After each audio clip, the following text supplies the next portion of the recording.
우리가 사람의 일을 이야기할 때에 이제 한 치 앞을 알 수 없다 하는 그런 이야기들을 하죠. 계속 잘 나간다라고 해서 그 일이 계속 잘 되어지는 것도 아니고 또 잘 안 된다라고 해서 또 계속 잘 안 되는 것도 아닌 것 같아요. 예전에 2010년도쯤에 이제 시작한 드라마가 있었죠. 시크릿 가든이라고 하는 드라마가 있었습니다. 이제 기억나시는 분들도 있으실 거예요. 전국적으로 이제 30%가 넘는 이제 시청률이 있었는데요. 그 작가의 이름이 김은숙이라고 하는 작가라고 하는 거죠. 근데 이 작가가 어려서부터 참 어렵게 살아왔대요. 어렵게 살아오고 또 이제 독립을 해서도 마찬가지로 어렵게 살았다고 하는 거죠. 그래서 월세 뭐 30만 원짜리 되는 집에서 이렇게 겨우겨우 살면서 때로는 돈이 없어가지고 새우깡 한 봉지로 3일을 먹어야 되는 이제 그렇게 이제 어렵게 살았다고 하는 거예요.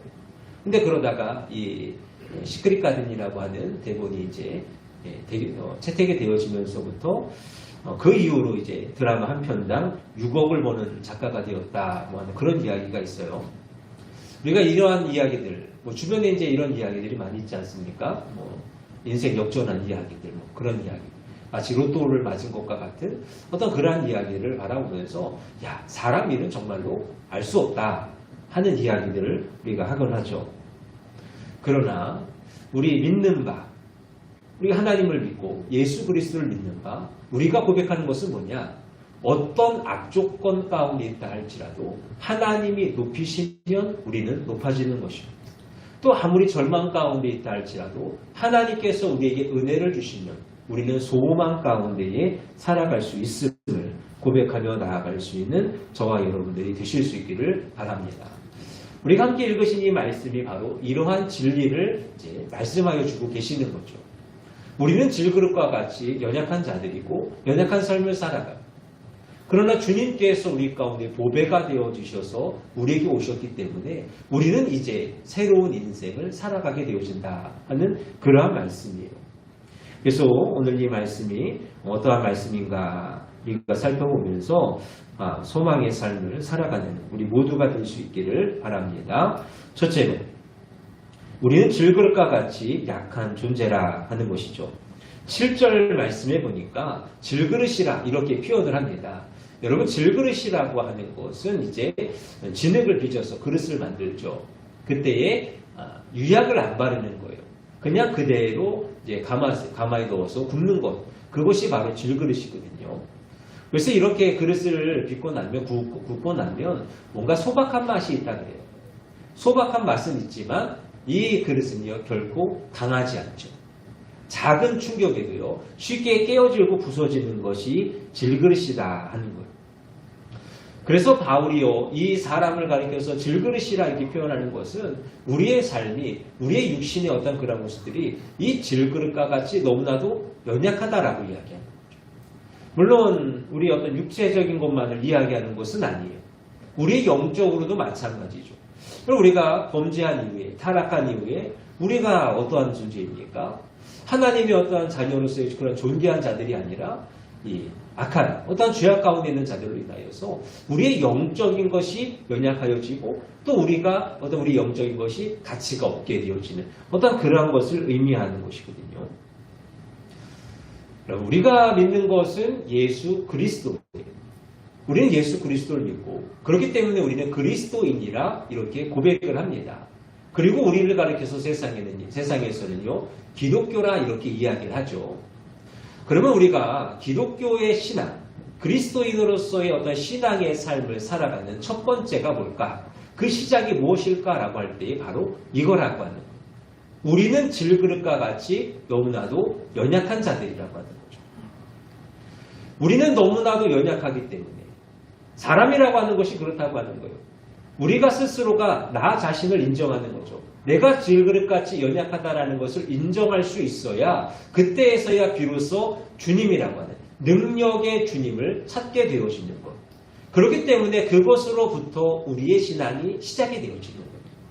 마치 질병에 걸린 사람이요. 내가 질병에 걸렸거나 내가 아프구나 하는 것을 인정해야 의사를 찾는 것처럼 우리의 신앙의 시작은 뭐냐?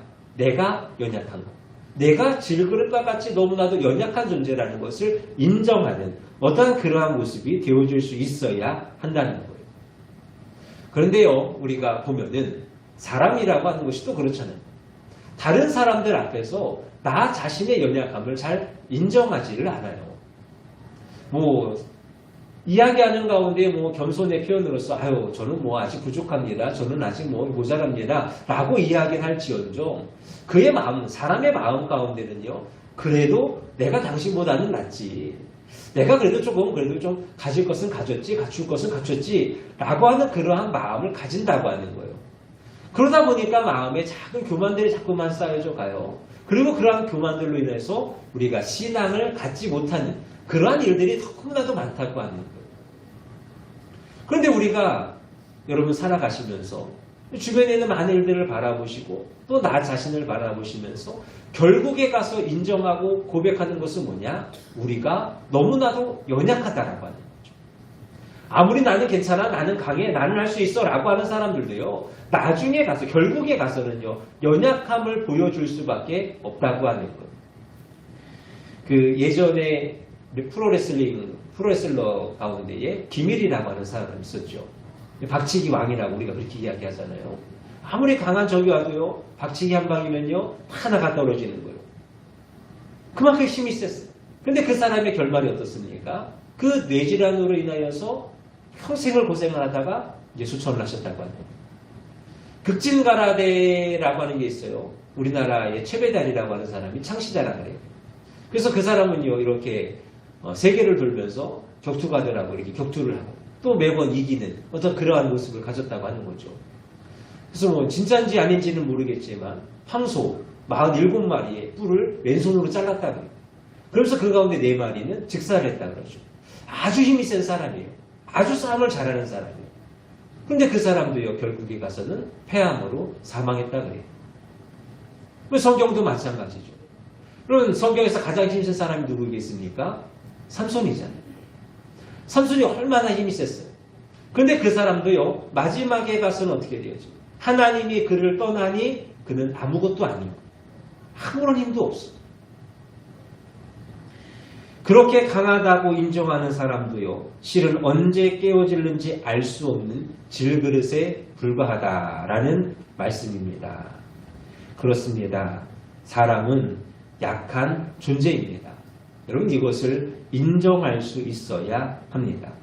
그렇기 때문에 약한 자들을 바라보며 자꾸 도움을 청하는 것은 어리석은 것이요. 또 나 자신을 자꾸 바라보는 것도 어리석은 일이라. 그렇게 말씀하는 것이죠. 여러분들은 어떠신 것 같으세요? 여러분들 지난 한 주간을 어떻게 살아오셨습니까? 말씀을 들으시고 내가 그 말씀대로 살리라 결단하고 다짐한 어떤 그러한 모습들. 과연 그 말씀 가운데 결단 가운데 승리하셨습니까?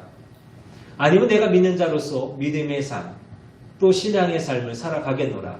과연 그 말씀대로 믿음대로 신앙대로 살아오셨습니까?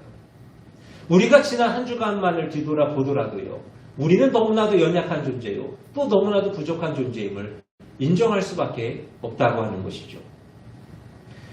여러분, 참된 신앙생활은 사도 바울과 같이 자신이 질그릇과 같이 연약한 존재라는 사실을 인정하는 데서부터 시작이 되어집니다. 오늘 저와 여러분들도 이와 같은 고백이 있기를 원합니다.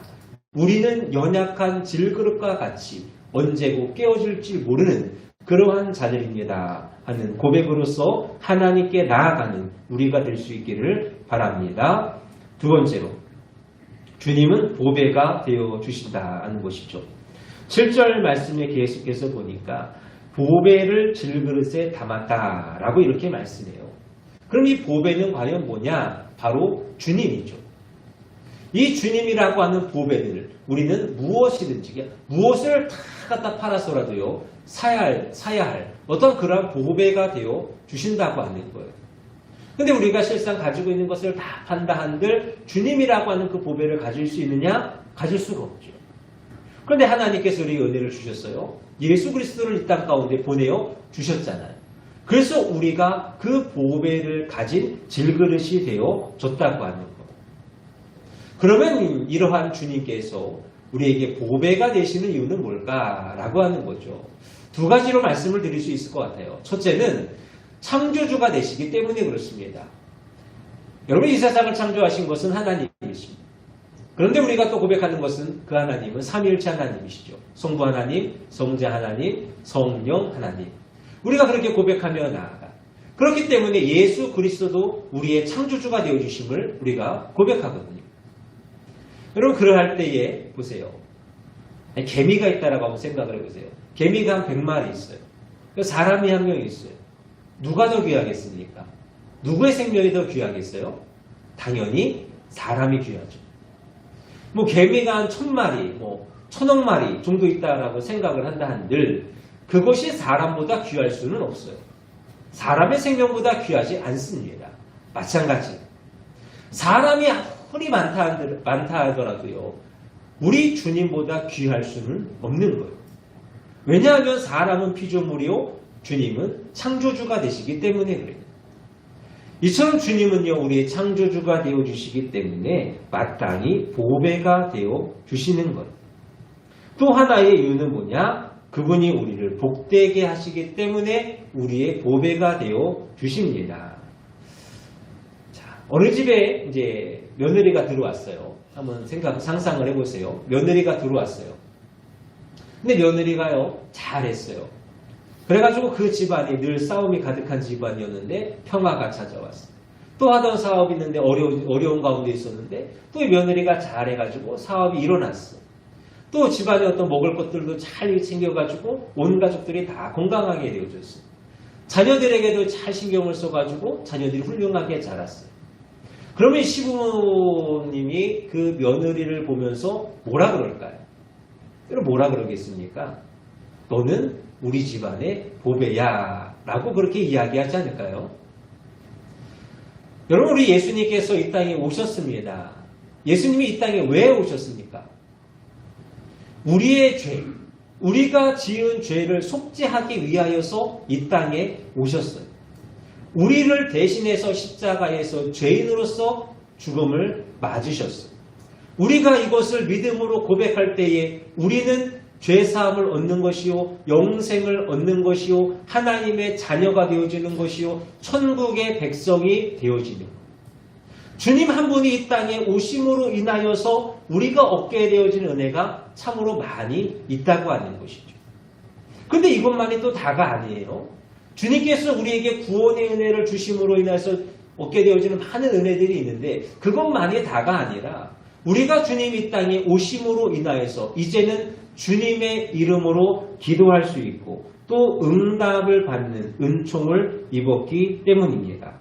요한복음 16장 24절 말씀에 지금까지는 너희가 내 이름으로 아무것도 구하지 아니하였으나 구하라. 그리하면 받으리니 너희 기쁨이 충만하리라.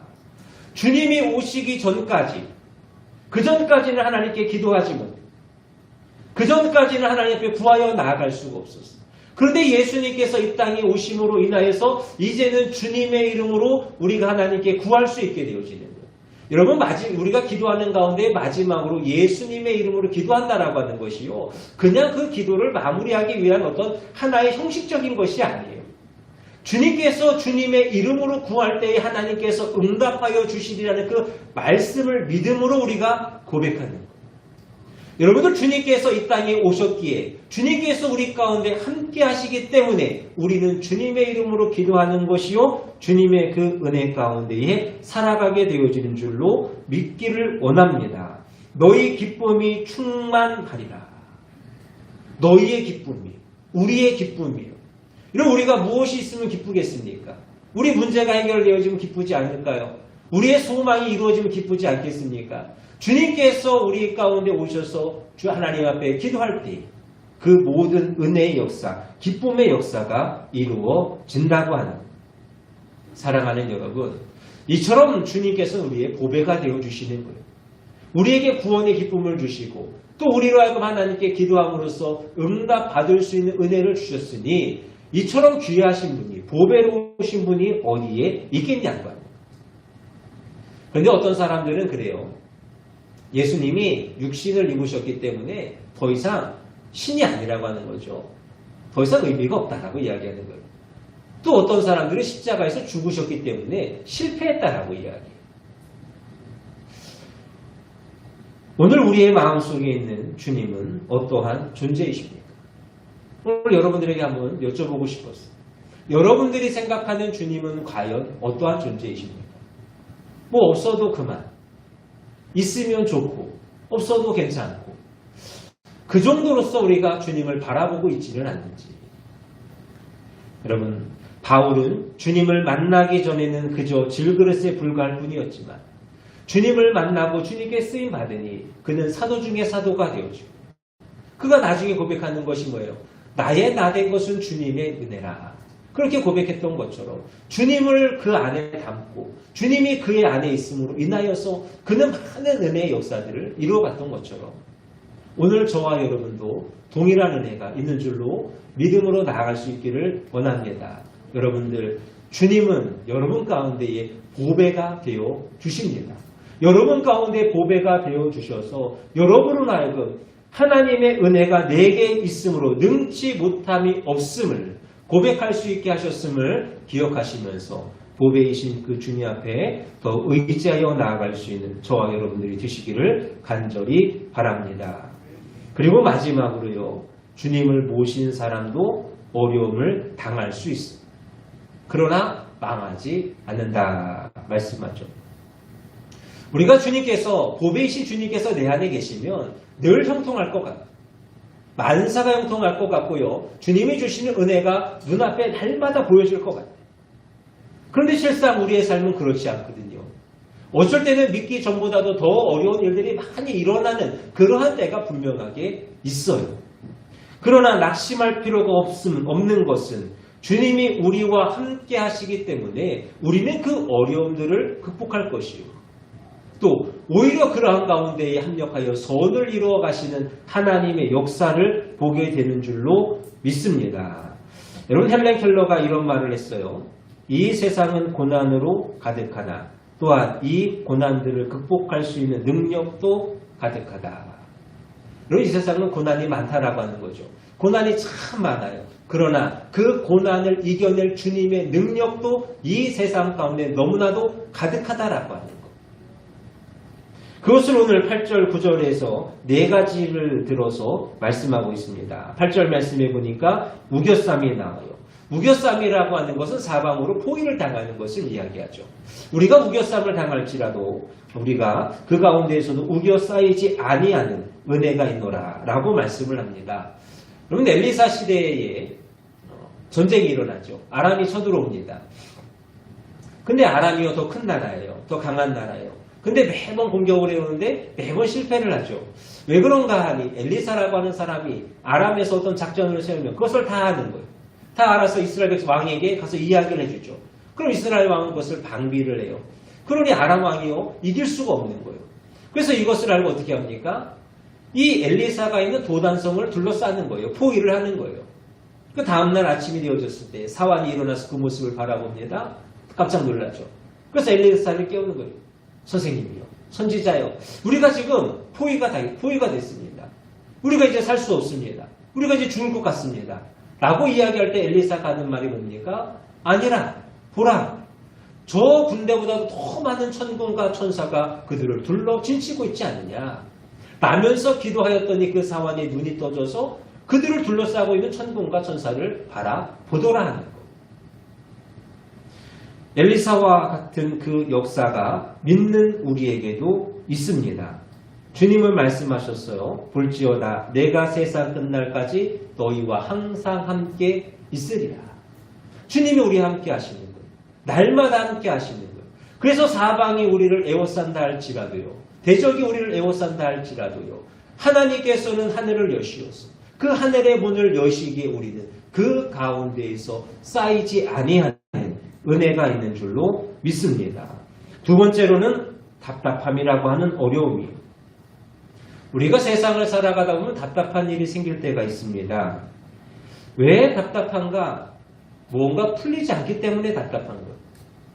내가 어떤 생각을 합니다. 계획을 가져요. 근데 그것이 잘 안 돼요.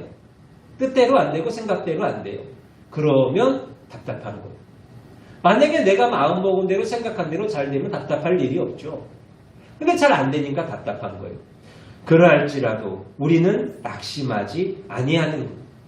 왜냐? 주님께서 우리와 함께 하시는데 그 주님은 모든 문제의 해결이 되어 주시기 때문입니다. 주님께서는 모든 것 가운데에 해답이 되어 주시기 때문에 우리는 그 주님 앞에 구하여 나아가는 것. 그 주님 앞에 우리의 모든 것을 가지고 나아갈 때에 주님께서 그 일을 해결하여 주시기 때문입니다. 그리고 세 번째로요. 9절 말씀해 보니까 박해의 어려움이 있어요. 여러분 세상 가운데 박해를 받습니다. 그러나 그럼에도 우리는 버림바 되지 않노라 라고 말씀하죠. 여러분 스데반이라고 하는 사람이 있어요. 초대교회 최초의 순교자죠. 그가 이제 그리스도를 믿는다. 그리스도를 전한다는 이유로요. 사람들에게 돌에 맞아 죽게 되어집니다. 주변에 있는 많은 사람들, 자기를 둘러싼 많은 사람들, 자신을 죽이기를 위하여서 돌을 던지고 있어요. 사람에게 버림받아지는 거예요. 그 누구도 그를 도와주지 않습니다. 그를 구원해 주지 않습니다. 그런데 그때의 스데반이요. 하늘을 보니 어떻습니까? 예수님께서 보좌 우편에 서서 그 스데반을 바라보시는 거예요. 어떠한 눈빛으로 바라보시겠어요? 그 스데반을 위로하여 주시고 그 스데반을 사랑하여 주시는 어떤 그러한 눈빛으로 보지 않으시겠어요? 여러분 세상은 스데반을 버렸습니다. 사람들은 다 스데반을 버렸어요. 그러나 주님만큼은 스데반을 버리지 않으신다라고 하시는 말씀. 그리고 9절 말씀해 보니까 거꾸로뜨림의 어려움도 있습니다. 여러분 거꾸로뜨림을 당할지라도 우리는 망하지 않는다고 하는 거예요. 그리스도인이라 할지라도요. 거꾸로뜨림을 당합니다. 그리스도인이라고 해서 거꾸로뜨림을 당하지 않는다라고 말씀하지 않아요. 거꾸로뜨림을 당하나 우리는 다시 일어날 수 있습니다. 어떠한 환경이나 역경이 와도 이겨낼 수 있다고 하는 것. 다윗이 고백하기를 여호와께서 사람의 걸음을 정하시고 그의 길을 기뻐하시나니 그는 넘어지나 아주 엎드러지지 아니하는 여호와께서 그의 손으로 붙드심이로다. 또 잠언 24장 16절 대저 의인은 7번 넘어질지라도 다시 일어나려니와 악인은 재앙으로 말미암아 엎드러지느니라. 여러분 사단은 우리를 넘어뜨리기 위하여서 우리를 거꾸로 뜨리기 위하여서요. 수많은 방법과 수많은 것을 가지고 우리에게 찾아오는 거예요. 그러니 우리의 삶이요. 정말로 수많은 어려움들이 있다고 하는 것이죠. 우리가 상상할 수 없는 것, 생각할 수 없는 것, 많은 어려움들이 있습니다. 그러나 그리할지라도 우리는 그 가운데에서 결코 망하지 않음을 믿음으로 나아갈 수 있기를 원합니다. 여러분, 십자가라고 하는 것이 있습니다. 십자가라고 하는 것이 얼마나 고됩니까? 얼마나 고난입니까? 어려움입니까? 그러나 그 십자가를 지나고 나면 무엇이 있습니까? 부활입니다. 여러분 광야입니다. 우리의 삶을 광야라고 이야기해요. 그 광야는 힘들고 어려운 삶이에요. 그런데 그 광야를 지나고 나니 무엇이 있습니까? 가나안이 있다고 하는 거예요. 여러분의 삶에도 어려움이 있어요. 거꾸로 뜨리면 여러 가지 어려움의 역사가 있어요. 그러나 그 시간이 지나고 나면 하나님께서 예비하신 더 풍성한 은혜가 있음을 믿음으로 고백하며 나아가는 우리 모두가 되기를 바랍니다. 사랑하는 여러분, 이처럼 주님을 모신 사람들, 보배로서 그 주님을 모신 사람들도요, 우겨쌈을 당할 수 있고 답답할 수 있고 또 박해를 받을 수도 있고 거꾸로 뜨림을 당할 수도 있습니다. 그러나 그러한 가운데에서도 절대 망하지 않는 것은 보배가 되시는 주님이 나와 함께 하십니다. 여러분, 이 믿음으로 나아갈 수 있기를 바랍니다. 여러분의 마음에 여러분의 심령 가운데에 보배가 되시는 그 주님이 나와 함께 하십니다. 이 말씀이 여러분에게 믿음이 되시고 그것이 또 믿음이 되어주셔서 여러분의 삶에 늘 위로가 넘치시고 또 주신 하나님의 은혜가 날마다 넘쳐날 수 있기를 간절히 축원합니다. 말씀을 정리합니다. 우리는 질그릇과 같은 연약한 존재입니다. 그러나 보배가 되시는 주님이 우리와 함께 하시기 때문에 우리는 보배로운 자임, 또 망하지 아니하는 자임을 고백할 수 있기를 간절히 바랍니다. 그러니 여러분, 그 보배가 되시는 주님을 더욱 존귀하게 여기고 더욱 살아갈 수 있는 저와 여러분들이 되셨으면 좋겠습니다. 그리고 그 주님께서 우리와 함께 하심을, 그 보배이신 주님이 우리와 함께 하심을 믿으시면서 더욱 의지하시고 더욱 증거하는 삶을 살아가는 저와 여러분들이 되시기를 주님의 이름으로 축원합니다. 기도하겠습니다.